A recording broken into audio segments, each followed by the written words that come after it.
আজকে আমাদের বান্দের গোড়াতে আছি। সিপ 3টা পালাইছে, একটা বোতল পালাইছে। এই যে যা গরবার যাইতে কয়েকটা কই মাছে গাইয়ে যাইতেছে। আর আবহাওয়া একটু মেঘলা মেঘলা আছে।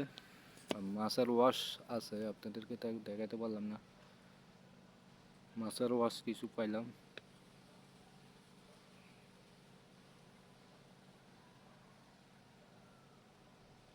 তো বোয়াল আছে এখানে, বোয়াল মাছগুলো যদি বলি টোপগুলো নেয় আর কি।